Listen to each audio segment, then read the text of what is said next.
देवादिदेव खजराट मूल नायक श्री पांचनाथ भगवान की जय।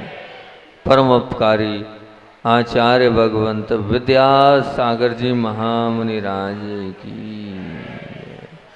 शिक्षा प्रदाता आचार्य भगवंत समय सागर जी महामुनि राज की जय। समो शरण में स्थित समस्त भगवानों की। परम पूज्य मुनिवर शेखर दुर्लभ सागर जी महामुनि राज की जय। ऐलक श्री 105 दया सागर जी महाराज की जय। छिल्लक श्री 105 निर्धूम सागर जी महाराज की जय। नमोस्तु भगवान। एक बार एक भक्त भगवान के दरवाजे पर बहुत गुहार करता है, बहुत प्रार्थना करता है, बहुत अनुनय करता है, बहुत भक्ति करता है, बड़ी आस्था और श्रद्धा के साथ अपनी बात को बार बार कहता है, भगवान मैं आपका भक्त हूँ, मैं आपका भक्त हूँ। अब भगवान बड़े दयालु हैं, बड़े कृपालु हैं। एक आवाज़ आई, बोल भाई क्या चाहिए तुझे। तो बस उस भक्त ने बड़े ही उससे एक ही चीज़, आप लोग तो लोभी हो ना लोभी।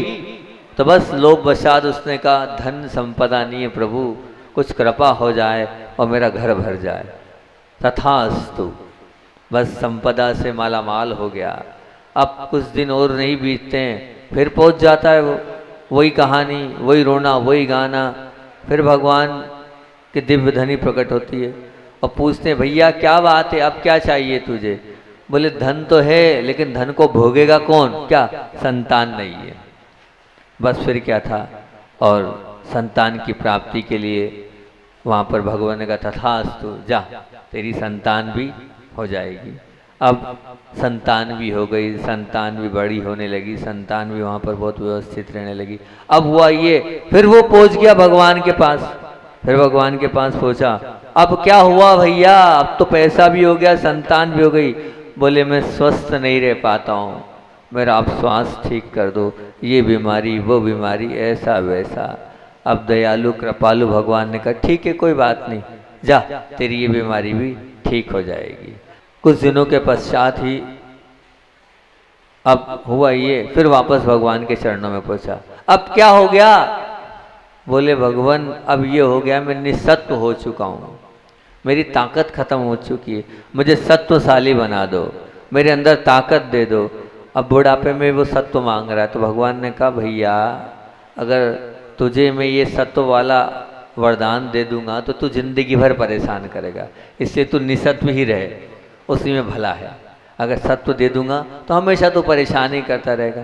बस सोच धर्म यही है, सोच धर्म यही सिखा रहा है हमारे लिए कि हमारी जो इच्छाएं वो 3 काल में कभी भी समाप्त होने वाली नहीं है। ये लोभ रूपी वृक्ष जो है ये हमेशा बढ़ता ही बढ़ता ही बढ़ता ही बढ़ता ही चला जाता है। अंदर की वो चाह है वो हमेशा दाह को उत्पन्न करती है, वो दाह ही हमारे जीवन की आह है, उसी से हमें राह नहीं मिल पा रही है। निश्चित मान के चलना, चाह से कोई भी शून्य नहीं है।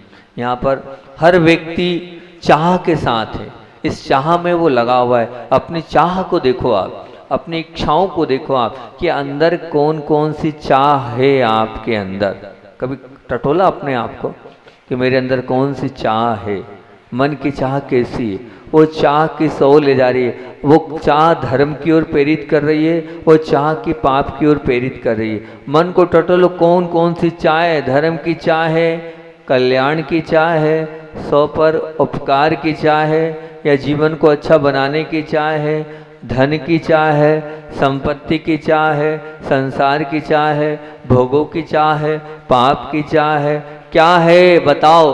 अंदर कौन सी चाह आपके अंदर सबसे ज्यादा है तो हम बिना चाह का कोई भी प्राणी नहीं है। अब वो चाह किस प्रकार की है उसको आप तुलना करो कि मेरी चाह किस प्रकार की है, मेरी इच्छाएं किस प्रकार की है, मेरी इच्छाओं में क्या भरा पड़ा है। क्योंकि चाह तुम्हें व्यग्र बनाती है, बेचैन बनाती है, व्याकुल बनाती है। लेकिन कौन सी चाह, विचार करना, कौन सी इच्छाएं।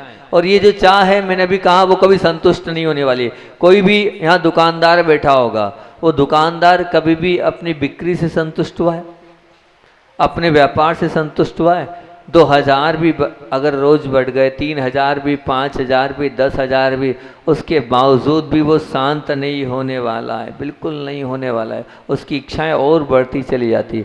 जब आपके पास धन साधन कम था तब आप ज़्यादा सुखी थे, ये मान के चलना। और आज आपके पास वो धन संपदा जो है बढ़ रही है, उसके बाद भी सुख आपका बढ़ा नहीं है। सुख आपका क्या हुआ है, बल्कि कम होता चला गया। विकल्प आपके बढ़ते चले गए। मतलब खुशी धन से मिलने वाली नहीं है, खुशी धन से मिल रही है, ये जो मानसिकता वो गलत है। धन संपदा या सामग्री सुख नहीं है, सुख तो संतोष में है।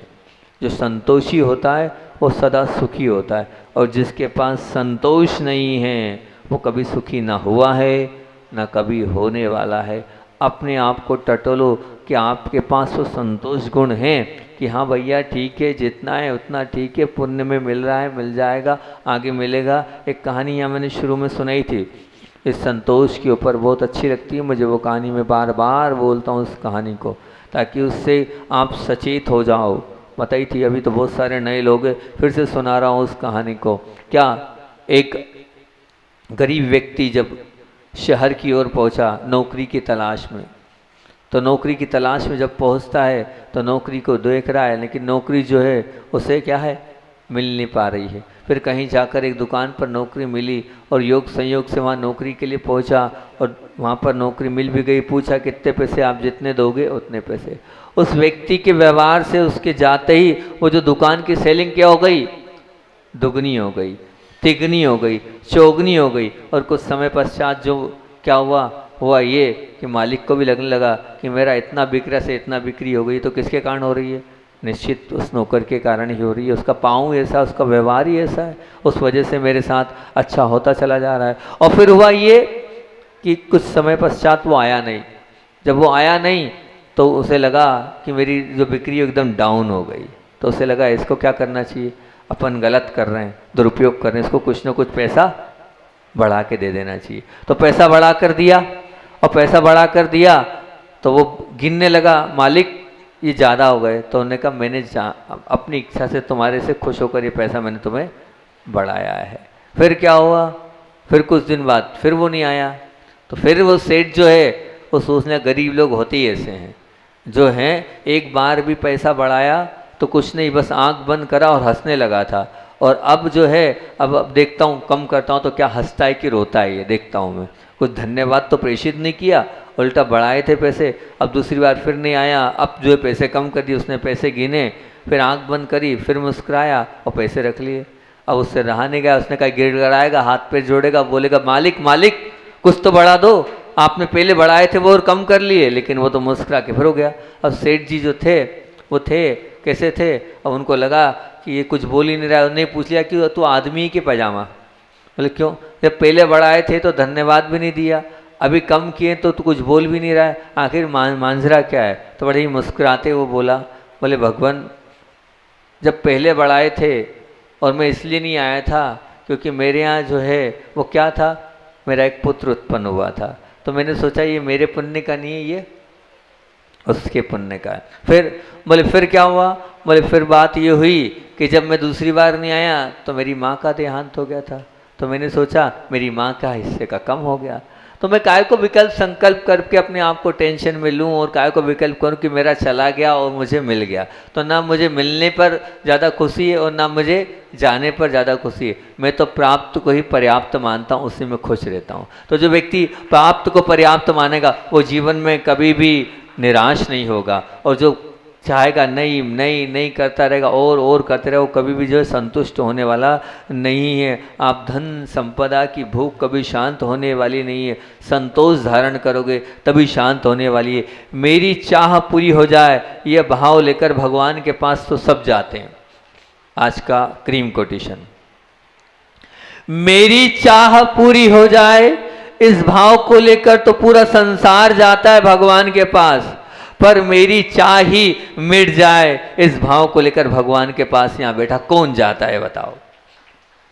मेरी चाह पूरी हो जाए इस भाव को लेकर तो मैं भी जाता हूँ और आप भी जाते हैं। लेकिन कोई ऐसा व्यक्ति है जो मेरी चाह ही मिट जाए इस भाव से लेकर भगवान के पास कोई जाता है। आज से भगवान के पास जाना और आप बोलना, ए भगवान मेरी इच्छाएं समाप्त हो जाए, मेरी चाहें समाप्त हो जाए, मेरी भावनाएं समाप्त हो जाए और मैं तो बस आपके जैसा बन जाऊँ। मन से पूछो, चाह जब उत्पन्न होती है तो आकुलता पैदा होती है और ये चाह ही दाह का कारण है, मन को बेचैन कर देती हैं हमारी अंदर की इच्छाएं। हमें दिन में रात में जो है वो नींद तक नहीं आती है। क्या? ये चाह, ये इच्छा हमारी वही हमें अंदर ही अंदर कोसती रहती, वही हमें अंदर अंदर आकुलित व्याकुलित करती रहती है। तो आप इस चाह को समाप्त करो। चाह ऐसी है, मान लीजिए एक व्यक्ति से पूछा, क्यों भाई क्यों परेशान हो, तुम्हारे माथे पे इतने सल क्यों है? बोले टारगेट है, उस टारगेट को पूरा करना है। अब वो टारगेट पूरा हो जाएगा तो क्या होगा? कोई बात नहीं, अगले साल फिर नया टारगेट बनाएंगे। मतलब आप उस चाह का टारगेट बनाते जा रहे हो, उसी में दिन रात लगे हो, उसी में करे हो, चाहे कुछ भी हो जाए। और ये कभी इच्छाएं कैसी है? मान लीजिए ऐसा है, आपने मकान बनाया, अब वो सुंदर सा मकान बनाने, बहुत अच्छा इंटीरियर कलर है, स्वदेश भैया को बोला कर, स्वदेश भैया ने इंटीरियर भी कर दिया, बहुत अच्छी बात है कि अब वो बढ़िया हो गया है, इंटीरियर भी बन गया है। लेकिन हुआ ये कि जब देखा इतना पैसा लगवाया आपने, स्वदेश भाई को लाखों करोड़ों रुपए दिए इंटीरियर के, और दूसरी जगह गए और दूसरे का मकान देखा, अब वो आपका इंटीरियर क्या हो गया? फेल लग रहा है। अब आपका मन जो है वो उदास सा लग रहा है, मतलब उसमें संतुष्टि नहीं। दूसरे का अच्छा देख लिया तो मन और ख़राब हो गया। अब क्या लग रहा है? और दूसरा बनाऊं। अब पहले तो 4 कमरे का था, फिर बंगले पे आए, बंगले पे आए, अभी तो हम बासा में ही चाहते थे, अब क्या? अब चाहते हैं कि दमोह में भी एक मकान हो जाए। अब दमोह में भी मकान खरीद लिया, अब क्या? बच्चों को इंदौर पढ़ना है तो एक मकान इंदौर में भी हो जाए। फिर आप इंदौर की भूख रखते हो, मतलब मकान की भूख समाप्त नहीं होगी आपकी, वो उल्टी एक मकान से दूसरा मकान, दूसरे मकान से तीसरा मकान, एक खेत से दूसरा खेत, दूसरे खेत से तीसरा खेत, एक दुकान से दूसरी दुकान, दूसरी दुकान से तीसरी दुकान, बढ़ती चले जाएगी इच्छाएं, पर समाप्त ये चाह समाप्त तो होने वाली नहीं है। निश्चित मान के चलना, संसार का हर प्राणी इस चाह की दाह में झुलस रहा है और मुंह से वो आहा निकाल रहा है, कराह रहा है, फिर भी सच्ची राह वो नहीं ले पा रहे, सच्ची राह दिख नहीं रही। बस आप जिस दिन क्या आपके जीवन में बस आ गया तो समझ लेना आप मोक्ष मार्ग में और सोच धर्म की ओर आ गए। अपने आप को बस में ले आओ। कब तक और कब तक कोरी दौड़ दौड़ करते रहोगे? सुबह से लेके शाम तक वही आपाधापी, वही भाग दौड़, आखिर कब तक होगी आपके जीवन में? इस पर आप किसके लिए कर रहे हो? थोड़ा शांति से दिमाग से तो सोचो, मैं ये किसके लिए कर रहा हूँ, कहाँ ले जाऊंगा, कहाँ मेरे साथ ये सब जाएगा जिसके लिए मैं दौड़ रहा हूँ, दिन रात भाग रहा हूँ। जैसे जैसे लाभ बढ़ता है वैसे वैसे लोभ बढ़ता है। निश्चित मान के चलना, जैसे जैसे आपकी जो है कमाई बढ़ती जाएगी वैसे वैसे आपका लोभ और दिन दुगना रोग रात बढ़ता चला जाएगा। एक समय था जब वो मनुष्य अपनी जरूरत के लिए पैसा कमाता था, वो एक समय था। लेकिन आज क्या रहा है? आज पैसा कमाना ही मनुष्य की जरूरत बन गई है। पैसा कमाना ही मनुष्य की जरूरत बन गई है। वो पैसे के लिए नहीं, वो शरीर के लिए नहीं कमा रहा है, वो मात्र अपनी इच्छाओं के लिए कमा रहा है। वो अपनी अंदर की भावनाओं के लिए कमा रहा है। एक सज्जन उद्योगपति थे, उन्होंने अपना बहुत बड़ा सेटअप तैयार किया और उस सेटअप के लिए दिन रात लगे रहे। बेटे बेटियों पर ध्यान नहीं, कुछ नहीं ध्यान दिया, दिन रात बस पैसा पैसा पैसा पैसा। ये स्थिति पैसे की थी कि पैसे में लगे रहे और पैसे से भूख शांत नहीं हुई। अब ये स्थिति बाद में आई कि वो पैसा कमाया बच्चों के लिए। भाई क्या तुम कितना कमाओगे? और वो जो कमा रहे हो वो कितना तुम्हारे मतलब क्या 2 रोटी 3 रोटी, अधिक से 4 रोटी, और वो 3/6 की ज़मीन चाहिए आपको। आपने इतना कमाया, किसके लिए कमाया आपने? बताओ। अब कमाया तो है, बोले बच्चों के लिए कमाया। बाद में स्थिति ये हुई, क्या हुई? पत्नी को हो गया कैंसर। रियल घटना बता रहा हूँ। पत्नी को हो गया कैंसर। और अब जो है कैंसर में पत्नी चली गई। बाद में वो जो पिताश्री हैं, और पिताश्री को दोनों बच्चों ने घर में रखने को तैयार नहीं है, वो भटक रहे थे, वो रुल रहे थे। करोड़ों की संपदा बेटा बहू रखने को तैयार नहीं, क्योंकि आपने क्या किया? आप लाभ और लोभ के चक्कर में पड़े रहे। आपने बच्चों को संस्कार ही नहीं दिया, आज रोटी के लाले पड़ रहे हैं। क्यों? इसीलिए पढ़ रहे हैं। अब पैसा खा लो, वो तो खा ही लोगे, आपको कोई दिक्कत नहीं, लेकिन कोई प्रेम से आपको रोटी नहीं खिलाएगा। क्यों नहीं खिलाएगा? क्योंकि आपने उस वक्त जब संस्कार देने की बात थी, उंगली पकड़ के चलाने की बात थी, उस समय आप पैसे में लगे रहे, दिन रात धंधे में लगे रहे और देखा नहीं। उस चाह को आप शांत करो, तभी आपकी वो दाह मिटती चली जाएगी। इस आह को अगर वाह में बदलना है तो सही राह पर कदम बढ़ाओ। सही राह पर कदम बढ़ाने से मतलब ये कि सोच धर्म को अपने जीवन में लाओ। सोच धर्म से तात्पर्य क्या है? सोच धर्म यही कहता है अपनी आवश्यकताओं को, अपनी आकांक्षाओं की सीमा तैयार करो। मुझे इतना चाहिए। जब आप इतनी आकांक्षाओं और आवश्यकताओं को आप सीमित हो जाओगे तो आपको ज़्यादा कमाने की कोई आवश्यकता नहीं पड़ेगी। आप अपना विचार तो करो कि मुझे कितने जोड़ कपड़े चाहिए, इतने जोड़ कपड़े चाहिए, कितने आपको कितनी गाड़ियाँ चाहिए। आप एक लेवल तो अपना तैयार करो कि मुझे इतना चाहिए। अगर आप एक लेवल और एक सीमा तैयार नहीं करोगे तो आपकी इच्छाएं तो असीमित है, आप कभी भी अपनी इच्छाओं को पूरा नहीं कर पाओगे। निश्चित मान के चलना। आगे कितने मकान चाहिए आपको, उसका निश्चय तो करो। कितनी खेती आपको बढ़ाना है, आप एक निश्चय सीमा तो बनाओ, एक गाइडलाइन तो तैयार करो। आप आचार्य श्री जी बार बार बोलते थे life is divided by 6 part. अपने जीवन के 6 पार्ट करो। बहुत बार गुरुदेव के मुख से बात सुनी मैंने कि अपनी लाइफ के पार्ट्स करो, पार्ट्स बनाओ अपने जीवन के, और पार्ट्स बनाने के बाद आप तय करो कि इतने साल तक मुझे ये करना है, इतने साल के बाद मुझे इतना रखना है, इतने साल के बाद मुझे इतना करना है, और अंत में इतना इतना करना है। तो वो पार्ट होना चाहिए ना कि हाँ भैया अब मुझे पढ़ने की उम्र है तो मैं पढ़ूं, पढ़ने के बाद मुझे क्या करना है, कुछ करने की उम्र है मैं करूं, करने के बाद विवाह करने की उम्र विवाह करूं, बच्चों को पालन करने की उम्र बच्चों को पालन करूं, बच्चों को सेट करने की उम्र बच्चों को सेट कर दूं। अब बच्चों को सेट भी कर दिया, वो वेल मेंटेन भी हो गए, उसके बाद मेरी क्या जिम्मेदारी बनती है? मैं अपने लिए जीवन जी रहा हूं कि नहीं, इस पर आपने चिंतन किया कि नहीं? मेरे लिए कब आएगा मेरा जीवन? मैंने दूसरों के लिए तो पूरा जीवन जी लिया, आखिर रिटायर्ड 60 साल के बाद हो जाता है। आप कब रिटायर्ड होगे? आप कब अपनी जिम्मेदारी को, अपनी आत्मा को समझोगे, अपने आप को समझो कि मैं मेरे लिए क्या कर रहा हूं। दुनिया के लिए तो आपने बहुत किया। चाह और दाह से आह उत्पन्न होती है, कराह उत्पन्न होती है। इसलिए आप ध्यान रखो, खाने का समय नहीं, क्या आपाधापी लगी है बताओ तो सही। भागम भाग में आप लगे हो, असंतोष भरा जीवन है आपका। घर के बाहर पड़े हो आप, दिन रात घर के बाहर पड़े हो। पैसे के लोभ में आपने घर छोड़ दिया, परिवार छोड़ दिया, मित्र छोड़ दिया, धर्म छोड़ दिया, सब छोड़ दिया आपने। यहाँ तक कि वो आजकल बेंगलोर वहाँ जा रहे हैं, ना शुद्धि पल पा रही है वहाँ पर जो है सब उल्टा सीधा होता है। ना वहाँ का वातावरण धर्म है, ना वहाँ साधु संगति है। बदलिए अपनी प्राथमिकता को निश्चित करिए कि कब तक, कहाँ तक मैं भागूंगा, कब तक दौड़ूंगा, मेरा जीवन मेरे लिए कब, मैं अपने आप के लिए कब समर्पित होऊंगा, मैं कब अपने त्याग की भूमिका में बनूंगा। आप विचार करना। 3 बातें आपसे पूछ रहा हूं, इन 3 बातों पर चिंतन करना आज सोच धर्म पर। सभी लोग बहुत ध्यान से इन 3 बातों पर विचार और चिंतन करना। मैं जो 3 बातें आप लोगों के लिए बोल रहा हूं, सबसे पहला क्या करना, सबसे पहली बात क्या करना, दूसरा किसके लिए करना। बहुत महत्वपूर्ण प्रश्न पूछ रहा हूं। अगर आप गंभीरता से इन 3 प्रश्नों को सुन लोगे तो हो सकता है सोच धर्म का ये प्रवचन आपके जीवन को बदल दे। क्या करना, किसके लिए करना और कब तक करना है, ये 3 प्रश्न फिर से सुन लो ध्यान से।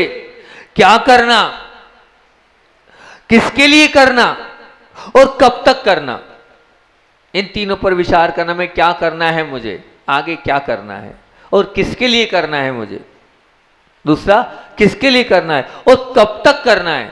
आगे करूंगा तो कब तक करूंगा, कोई गाइडलाइन बनाई कि नहीं मैंने, मैं कहां तक करते रहूंगा, क्या जिंदगी भर यही करता रहूंगा, इसी तरह अपने जीवन को खत्म कर दूंगा। सुबह उठा, दुकान खोली, दिन भर दुकान खोली, व्यापार करता रहा, रात को आ गया और सो गया, यही जीवन बना लिया मैंने। मेरे जीवन में क्या अच्छा किया? क्या मैं जिंदगी भर वही पूजन अभिषेक ही करता रहूंगा? उससे मैं एक ही क्लास में पढ़ूंगा। एक क्लास में पढ़ने वाले को आप क्या बोलते हो? फेलियर्स। तो आप अपने जीवन में क्या आगे बढ़ा रहे हो, क्या उत्कृष्टता ला रहे हो, क्या ऊंचाइयों को छू रहे हो आप, कितना आपने और आगे प्रोग्रेस किया। जब आप व्यापार में प्रोग्रेस को बहुत अच्छा मानते हो, जब आप एक दुकान लेते हो तो प्रसन्न हो जाते हो, जब एक मकान खरीदते हो तो प्रसन्न हो जाते हो, तो आपने तप और त्याग के मामले में क्या खरीदा, क्या बढ़ोतरी करी, क्या तपस्या में आपने अपने आप को ऊंचा उठाया, इस पर विचार करना। धन पैसे से का जीवन में वही स्थान है, क्या स्थान है? मान लीजिए जो नाव होती है, नाव में बैठे आप और वो पार करा देती तो उतना ही रखना, लेकिन नाव जो है वो जीवन का लक्ष्य नहीं है, नाव से पार कराने वाली है। इसी प्रकार ये धन जो है वो धन को नाव जैसा रखो, सिर्फ काम पूर्ति रखो। नदी से पार होने के बाद वो नाव कोई काम नहीं आती है, तो ये पैसा भी जो है वो आपको तिरा सकता है, संसार में पार करा सकता है, लेकिन वो जिंदगी भर नाव में सोना बैठना खाना पीना नहीं। लेकिन आपने धन को वही सब कुछ मान लिया है। धन को जीवन का निर्वाह का साधन माने, साध्य नहीं माने, लेकिन आपने उस धन को साध्य मान लिया है और लोभ में पड़े। जीवन के गुजारे के लिए धन है, धन के लिए जीवन नहीं। क्या बोल रहा हूँ, ध्यान से सुनना। जीवन के गुजारे के लिए धन है, धन के लिए जीवन नहीं। लेकिन सबका जीवन धन के लिए हो गया है, धन को ही सबने महत्व दे रखा है। मैं शरीर के साथ रहता हूँ और शरीर के लिए नहीं, मैं शरीर के साथ रहता हूँ लेकिन शरीर के लिए नहीं, और धन के साथ रहो इसी प्रकार धन के लिए नहीं, लेकिन आप सब धन के लिए रहो। धन को अपना जीवन में वही स्थान दो। जैसे खेत में बाढ़ होती है तो बाढ़ कैसा सुरक्षा के लिए होती है, उस सुरक्षा के लिए निश्चित रूप से, लेकिन क्या पूरे खेत में बाढ़ नहीं लगाई जाती, पूरे खेत में वो जो दीवार नहीं बनाई जाती है, पर आपने वो सब कुछ कर लिया। धन को बाढ़ की तरह रखो, पूरे खेत को बाढ़ नहीं करना है। इस प्रकार पूरा जो हमारा संसार है वो धनमय हमें नहीं बनाना है। वो धनमय अगर हमने बना लिया तो हमारा जीवन व्यर्थ और अनर्थ की ओर चला जाएगा। आप संपत्ति का उपयोग करो, उपभोग करो, पर उसमें आसक्त मत हो। आप संपत्ति का उपयोग करो, उपभोग करो, पर उसमें आसक्त मत हो। उसमें आपकी आसक्ति है कब तक? ये तीन जो मैंने आप लोगों से प्रश्न किए वो बड़े महत्वपूर्ण प्रश्न हैं। क्या करना है, ये आपने कभी सोचा कि मुझे मेरे जीवन में क्या करना है? कभी विचार किया कि मुझे मेरे जीवन में आगे क्या करना है? ये अपने आप से बात करिए आपने कभी बैठ कर कि मुझे मेरे जीवन में क्या करना है, और दूसरा किसके लिए करना है? दूसरा किसके लिए करना है? मैं पूछता हूँ आपसे एक बहुत अच्छी बात। मान लीजिए आपको ऐसा लगता है कि मुझे मेरे बच्चों के लिए बहुत कुछ बनाकर जाना है, बच्चों को देखना है, तो ध्यान रखना, आज अगर कोई बहुत अच्छा परिवार हो और वो परिवार वाले हों, और एक बात बताओ, कभी भी जो अच्छा परिवार होगा उस अच्छे परिवार में सात्विक और संस्कारित अगर संतान होगी तो उस बेटे ने कभी अपने बाप का धन उपयोग किया क्या? कभी उपयोग नहीं करेगा। बेटा बाप का या पिता का या दादा का धन अगर संस्कारित और कमाने वाला होगा तो कभी उपयोग नहीं करने वाला। वो अपना स्वयं का कमाएगा और स्वयं की कमाई से अपना जीवन चलाएगा। आपके धन से उसका जीवन नहीं चलने वाला है। और संस्कार नहीं दिए तो आपने कितना ही कमा के रखा वो सब बर्बाद कर देगा, सब वो मटिया मेट कर देगा। तो इसके लिए किसके लिए करना, विचार तो करो। हम किसके लिए कर रहे हैं? हम क्यों भटक रहे हैं? हम क्यों अटक रहे हैं? हम क्यों अपने जीवन को अच्छा नहीं बना पा रहे हैं? हमारे जीवन में वो क्यों नहीं आ पा रहा त्याग? वो तब हमारे जीवन में क्यों नहीं आ पा रहा है? उस पर आप चिंतन तो करो, किसके लिए करना है? ये बहुत बड़ा प्रश्न है। क्या करना है ये, और किसके लिए करना है ये? मैं जिसके लिए कर रहा हूं क्या उसका वो उपयोग कर पाएगा? 3 काल में नहीं उपयोग कर पाएगा। निश्चित रूप से मानना, हमें करे तो जा रहे हैं लेकिन उसका कोई उपयोग, और कब तक करना है ये बहुत बड़ा प्रश्न है। ये आचार्य श्री जी बार बार कहते थे, इस पर सबको चिंतन करना चाहिए। कब तक करना है? कब तक से तात्पर्य कोई सीमा होना चाहिए कि मैं इतने दिन तक करूँगा, इतने दिन के बाद मैं दुकान छोड़ दूँगा, इतने दिन के बाद मैं व्यापार छोड़ दूँगा, इतने दिन के बाद मैं अपने घर से निवृत्त होकर निवृत्ति लेकर जिम्मेदारियों को छोड़ दूँगा। कब तक चाबी अपने हाथ में रखोगे बताओ तो सही? कब तक जिम्मेदारियों को अपने ऊपर सिर पे लेके बैठे रहोगे बताओ तो सही? जिम्मेदारियों के साथ और कर्तव्यों के साथ निश्चित मान के चलना, आपका मार्ग प्रशस्त नहीं होने वाला है, आपका मार्ग उत्कृष्ट नहीं होने वाला है, आप ऊंचाइयों को नहीं छू सकते हो। जब जब जिम्मेदारियां और कर्तव्य हमारे साथ रहते हैं तो हम उन जिम्मेदारियों और कर्तव्य में लग जाते हैं, फिर हम अपने आप के लिए नहीं सोच पाते हैं। अपने आप के लिए अगर सोचना है तो उन जिम्मेदारियों को और उन कर्तव्यों को जल्दी से जल्दी निर्वाह करने का प्रयास करना चाहिए, जल्दी से छोड़ना। अब कुछ लोग बोलते हैं अभी हमारी उम्र क्या है? अभी तो पढ़ने लिखने की उम्र है, अभी हम उन सब चीज़ों को क्यों सोचें जिन सब चीज़ों के विषय में हमें हमारे लिए बहुत कुछ आगे बढ़ना है। तो मैं ये नहीं कहता हूँ जो लोग नई उम्र वाले बच्चे हैं या जिनका भी नया विवाह हुआ है, अभी तो बहुत बड़ी जिंदगी और बहुत बड़ा जीवन उन्हें देखना है, लेकिन उन सब जीवन को देखने के पहले भी कम से कम आज आप वो तैयार तो कर लो। आज बैठ कर सपना तो बना लो, एक जुनून तो बना लो कि मुझे इतने साल बाद मुझे एक भाई मिला, मुझे बहुत अच्छा लगा। उसकी उम्र होगी 32-35 साल, उसने पूरी जीवन के लाइफ का चिट्ठा मेरे सामने रख दिया। पहली बार वो व्यक्ति मिला, मुझे बहुत अच्छी खुशी हुई उसको उससे मिलने के बाद। उसने अपना पूरा बता दिया, महाराज जी मेरे विवाह को इतने साल हो गए, मेरा बालक इतना बड़ा है और मेरी इस प्रकार की नौकरी है, इसके बाद ये बच्चे का विवाह करूँगा, 5 साल तक 7 साल तक इस प्रकार से रहूँगा, फिर ये जो नौकरी है इसको भी छोड़ूंगा, फिर बोले अगले तक फिर एक छोटा सा जो व्यापार है उसमें बैठूंगा, वहाँ जिम्मेदारी पूरी करूँगा, फिर प्रतिमाओं को लूँगा। उसने पूरी गाइडलाइन तैयार कर ली। बोले प्रतिमाओं को लूँगा, एक प्रतिमा 6 महीने लूँगा, फिर अगली प्रतिमा जो है उसको पालन करूँगा, वो हर 2-2, 3-3 महीने में प्रतिमा बढ़ाते जाऊँगा और 5 साल के अंदर पूरी तरीके से ग्रह का त्याग कर दूंगा। और पूरी उसने बता दी 50 साल में मैं मुनि अवस्था जैसे अपने आप को तैयार करूंगा। एक 32-35 साल के बालक ने आगे की 15 साल के लाइफ को सेट कर लिया कि 15 साल में ऐसा पूरा व्यवस्थित कर दूंगा। आपने ऐसा व्यवस्थित किया? आपको अभी नहीं करना है, लेकिन आगे क्या करना है ये तो सेट कर लो आप। महाराज जी हमारा विवाह, अरे विवाह तो हुआ नहीं, ठीक है, होगा तो ठीक, नहीं होगा तो ठीक, हुआ तो ये करूंगा, नहीं हुआ तो ये करूंगा, ऐसा तो अपने आप को तैयार कर लोगे। उससे होगा क्या? कहते हैं कि आचार्य जी बोलते थे कि मान लीजिए कोई करोड़पति व्यक्ति है, कोई अरबपति व्यक्ति है। वो अरबपति व्यक्ति, करोड़पति व्यक्ति, इतना बड़ा सेटअप है और आगम में आया बहु आरम परिग्रह नारकस्य आयुषा, बहुत आराम और बहुत परिग्रह नरक आयु के बंध का कारण है। बोले उसको बचना है नरक आयु से तो क्या करे? वो अपनी सीमा बना ले, वो अपनी सीमा को तय कर ले, मुझे इतने साल तक कमाना है, इसके बाद मुझे नहीं कमाना है। फिर वो जो अपनी सीमा तय कर लेगा तो सीमा के बाद ये निश्चित मान के चलना, वो करोड़ों का व्यापार हो चाहे अरबों का व्यापार हो, वो सब उसके खाते में नहीं जमा होगा, वो उनके बच्चों के खाते में। बच्चे जाने और बच्चों का काम जाने, तब कहीं जाकर ये होगा। तो बार बार ये जो 3 प्रश्न हैं, इन 3 प्रश्नों पर विचार करना, क्या करना है, किसके लिए करना है और कब तक करना है, उस पर हम चिंतन करेंगे तो निश्चित रूप से एक जीवन की सच्ची राह हमें मिल जाएगी और हम सच्ची दौड़ की ओर चल जाएंगे। आज हमारे पास सब है लेकिन हमारे पास लक्ष्य नहीं है, हमारे पास मंजिल नहीं है कि हमारा अंत हमें किस प्रकार से करना है। करना तो है महाराज जी, प्रतिमा लेना है, बहुत अच्छी बात है, लेकिन प्रतिमा लेने के लिए क्या तैयारी करी आपने? जब अब मैं एक प्रश्न पूछता हूँ आपसे, बार बार बोलता हूँ कि कहीं जाना होता है तो कितनी तैयारी करते हो? पूरी तैयारी करते हो। अब अगली पर्याय में जाना है, उसकी क्या तैयारी करी? कहीं बाहर जाना है तो पूरा आप यहीं से मैनेज कर लोगे कि भैया वहाँ पर कमरा है कि नहीं, वहाँ ये है कि नहीं, वहाँ पर सुविधाएं हैं कि नहीं। तो फिर आप अगली पर्याय की जाने की क्या तैयारी कर रहे हो, ये मेरा प्रश्न है कि आपको अभी जो आप कर रहे हो इस हिसाब से कौन सी पर्याय मिलेगी?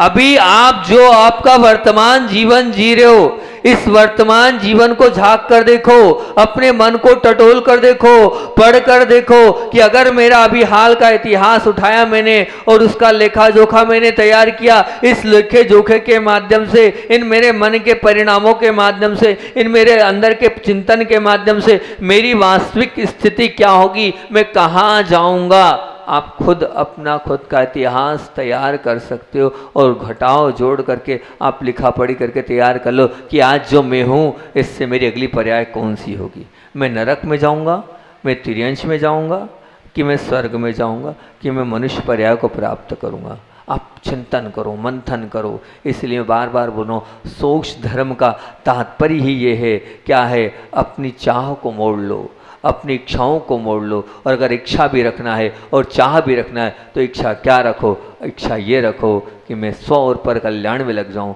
आप तो इच्छा रखो कि मेरा क्या हो जाए? समाधि मरण हो जाए। क्या हो जाए? मेरा समाधि मरण हो जाए। मैं अब आप लोगों से एक कागज मैंने आप लोगों से लिखने को बोला था। क्या बोला था? कि आपने कर्तव्य जिम्मेदारियों को लिख के लाओ। अब आज दूसरा कागज बोल रहा हूँ। आज जो लोग हैं सुन रहे हैं, पिछली बार भी 10 लक्षण में मैंने बोला था कि अब अपनी इच्छाओं को लिखो। आप, मेरी क्या इच्छाएं?